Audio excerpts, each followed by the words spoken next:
Mesdames et messieurs, bienvenue sur le ring de Réparateur des Brèches, là où la vérité a franchi.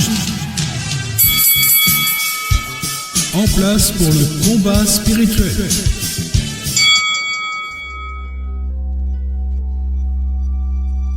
Bonjour les amis, je suis heureux de vous retrouver pour ce 6e épisode dans la série Le combat spirituel.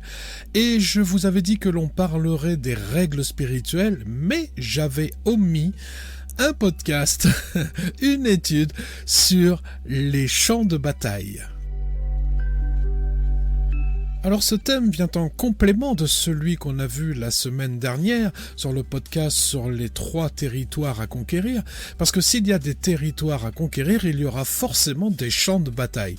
Et il y a très souvent des champs de bataille communs aux 3 territoires. Qu'est-ce qu'on entend par champ de bataille ? Eh bien, un champ de bataille, c'est ni plus ni moins qu'une porte d'entrée pour lequel le royaume de Dieu et le royaume du diable et nous-mêmes, nous battons pour conserver l'accès. Comme je ne suis pas forcément convaincu que ma définition ou mon explication sur le champ de bataille vous a vraiment éclairé, on va tout de suite aller voir quelques exemples de champs de bataille. Alors, comme d'habitude, et bien évidemment, cette liste que je vais vous énumérer, que l'on va étudier, n'est pas exhaustive. Bien évidemment, il y aura d'autres portes d'entrée, il y aura d'autres champs de bataille qu'il faudra étudier et surtout surveiller. Et nous allons commencer avec celle qui peut-être nous donne le plus de difficultés, et là où on a le plus de combats, ce sont nos pensées. Est-ce que ça vous est déjà arrivé que, alors que vous êtes tranquille sur votre PC en train de travailler ou en train de regarder un film à la télé ou vous êtes en train de vaquer à vos occupations et tout d'un coup là, il y a une mauvaise pensée qui vient. Et cette mauvaise pensée, cette pensée négative-là peut vous conduire dans un flot de réflexion et de raisonnement négatif dans lequel vous vous empêtrez et qui peut vous conduire soit à de la peur, soit à de la haine, soit à de la colère ou soit aussi vers du péché. Est-ce qu'il y a qu'à moi que ça arrive ou ça vous est arrivé à vous aussi ? Réfléchissez un petit peu. Mais bon, je me pose pas trop de questions à ce sujet, je suis sûr que vous êtes comme moi, ça vous est aussi arrivé. Je suis quasiment certain que ça vous est arrivé aussi parce que c'est une porte d'entrée tellement commune à tous les hommes et à toutes les femmes. Et l'ennemi le sait. Il est facile pour lui d'entrer dans nos pensées. Il ne peut pas lire dans nos pensées, mais il sait très bien comment faire entrer une pensée en nous, comment appuyer sur un bouton. Et il se sert généralement pour cela de nos blessures, de nos failles et de nos faiblesses. Et si nous ne veillons pas à ces portes d'entrée dans nos pensées, si nous ne nous positionnons pas correctement et si nous ne disons pas stop à ces pensées et à ces réflexions que l'ennemi a fait naître en nous, alors on risque de tomber. Un autre champ de bataille ou une autre porte d'entrée favorite de l'ennemi, c'est l'hérédité. Alors je ne vais pas refaire une étude ou un podcast sur l'hérédité, je l'ai déjà fait et je vous renvoie dans la série La guérison des cœurs brisés, dans la saison 2, il y a un podcast spécifique aux liens générationnels. Quel est l'avantage pour l'ennemi au travers des liens générationnels ? Eh bien, c'est que tout simplement, au travers des droits que quelqu'un lui a laissés, notamment au travers du péché, d'accord ? Eh bien, il peut toucher une personne et sa descendance. Donc si on ne fait pas le travail afin de se libérer de l'hérédité, eh bien on peut payer des conséquences pour lesquelles on n'a rien commis. Et ça, Christ a payé pour qu'on en soit libéré, les amis. Donc il y a quand même quelque chose à faire pour en être libéré. Amen. Et comme je viens parler du péché qui peut être une porte d'entrée vers l'hérédité, mais pas seulement, puisque le péché, forcément, est une porte d'entrée pour l'ennemi, c'est un terrain favorable pour l'ennemi, c'est un champ de bataille dans lequel l'ennemi va nous pousser. Et il a plusieurs armes à son actif pour pouvoir essayer de nous amener dans ce terrain-là. S'il arrive à nous faire pécher, il sait très bien que nous aurons de la culpabilité et nous l'avons vu dans le podcast précédent, que la culpabilité est en opposition à Romains 8.1 qui dit qu'il n'y a plus de condamnation pour ceux qui sont en Jésus-Christ. Parce que le péché crée en nous une sensation de salissure et d'échec. Donc là, encore une fois, on va tomber sous la culpabilité de l'ennemi qui va venir nous accuser.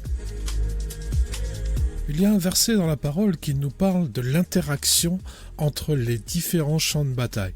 Et là, pour le cas, ça va être entre les pensées, nos actions et le péché. Et on va trouver ce verset dans le livre de la Genèse au chapitre 4 et au verset 7. « Certainement, si tu agis bien, tu relèveras ton visage, et si tu agis mal, le péché se couche à la porte et ses désirs se portent vers toi. Mais toi, domine sur lui. » Je vais vous donner encore un autre verset qui se trouve dans l'épître de Jacques au chapitre 1er, les versets 14 et 15. « Mais chacun est tenté quand il est attiré et amorcé par sa propre convoitise. Puis la convoitise, lorsqu'elle a conçu, enfante le péché. Et le péché, étant consommé, produit la mort. » Donc là, encore une fois, on voit bien que ça commence par la chair qui fait naître des pensées. Et ces pensées qui sont conçues dans la convoitise, peuvent nous amener jusqu'au péché. Et malheureusement, quand le péché est consommé, ça produit des fruits de mort avec cette pensée de culpabilité. Et puis, il y a les blessures. Les blessures aussi sont un terrain très fertile pour l'ennemi. C'est vraiment un champ de bataille important parce que nos blessures, il les connaît. Il connaît notre parcours de vie, on l'a déjà dit. Donc il est facile pour lui que de nous amener sur ce terrain-là et de venir nous toucher. Et il sait pertinemment qu'au travers des blessures qui ne sont pas guéries, il a des portes d'entrée. Il a des facilités pour venir semer son venin et nous faire mal et nous faire souffrir. Et malheureusement, les blessures qui ne sont pas guéries ne permettent pas à notre âme d'être restaurée. Et cela nous amène tout naturellement aux émotions. Puisque si nos blessures ne sont pas guéries, nos émotions qui sont liées à ces blessures qui remontent bien souvent à l'enfance, qui sont liées à des souffrances, elles ne peuvent pas être restaurées par le Saint-Esprit. Et des émotions qui ne sont pas restaurées par le Saint-Esprit peuvent conduire à des liens qui peuvent nous rendre prisonniers. Je vous rappelle que toute émotion qui devient incontrôlable, qui nous amène dans un fonctionnement irrationnel, ce sont des liens qui nous emprisonnent et ne nous permettent pas de vivre librement notre foi et de nous épanouir en Jésus-Christ. Donc, il est évident que le plan de l'ennemi, c'est que nos émotions ne soient pas restaurées et que nos blessures ne soient pas guéries. Et donc, il va faire tout ce qui lui est possible afin de nous maintenir sous son joug. Donc, dans ce terrain-là de bataille, il y a la victoire de Christ qui a été acquise pour nous, pour la guérison de nos blessures et la restauration de nos émotions, et il y a l'ennemi de l'autre côté qui lui veut nous maintenir sous le joug afin que nous chutions. Et puis il y a le combo savoir et connaissance. Et bien souvent, l'un s'oppose à l'autre. Et oui, on peut savoir quelque chose sans véritablement le connaître, puisque savoir n'entraîne pas forcément une profonde connaissance du sujet. Rappelez-vous cet épisode de ces 7 fils de Sheva dans Acte 19. Il est écrit dans le récit que ces 7 fils essayaient de délivrer un homme qui était possédé d'un esprit impur, et que cet esprit impur leur dit « Je connais Jésus, et je sais qui est Paul ».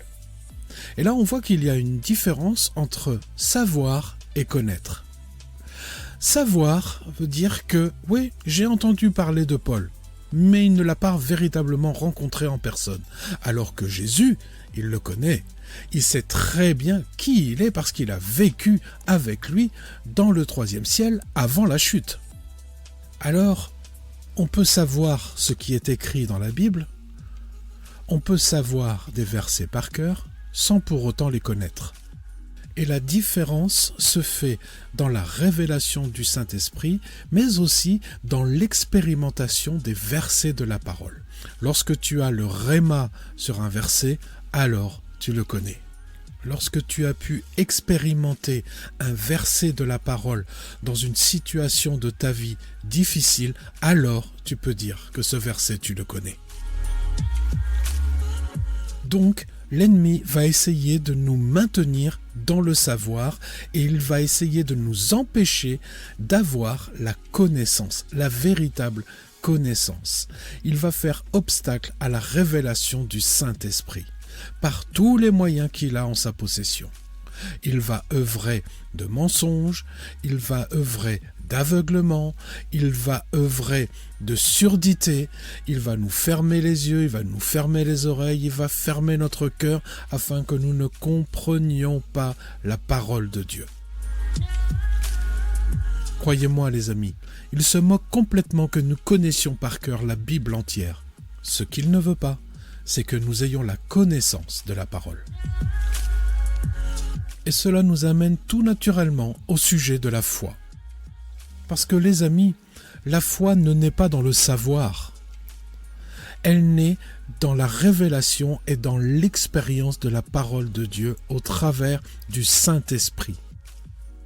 Dans le livre La vie chrétienne normale, Watchman Nee dit que sans révélation, il n'y a pas de foi.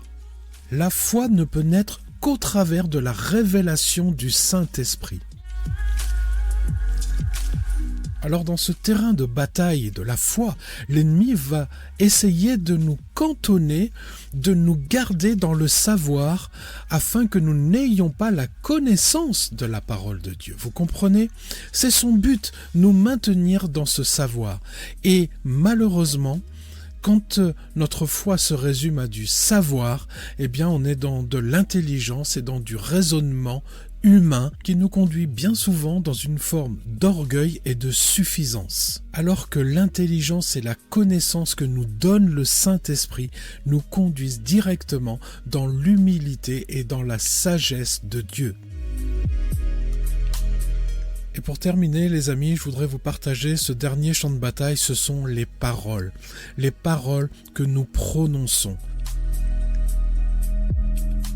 Les paroles que nous prononçons sont créatrices de quelque chose. Elles vont créer soit la vie, soit la mort. Donc il est très important de faire attention à ce que nous prononçons. Et l'ennemi le sait très bien.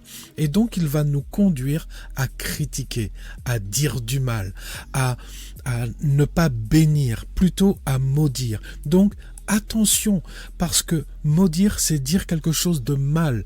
Donc écoutons le Saint-Esprit qui parle en nous et qui, lui, nous pousse à bénir les personnes. Donc, veillons sur nos paroles, veillons sur nos discussions, éloignons-nous des moqueurs, de ceux qui critiquent, afin de préserver notre bouche. Voilà les amis, c'est la fin de ce podcast. J'espère qu'il vous aura plu, que ça a complémenté les podcasts précédents. Et pour ma part, je vous attends pour le prochain épisode, le prochain podcast où on parlera, cette fois-ci, des règles spirituelles. Alors avec tout mon amour, je vous embrasse tendrement dans l'amour de notre Seigneur Jésus-Christ et je vous dis à très bientôt. N'oubliez pas que vous pouvez retrouver le texte intégral de ce podcast dans notre site internet www.réparateurdesbrèches, tout en minuscules, tout attaché et tout au pluriel, .fr. Vous pouvez nous adresser vos questions à réparateurdesbrèches, tout en minuscules, tout attaché et tout au pluriel, @gmail.com.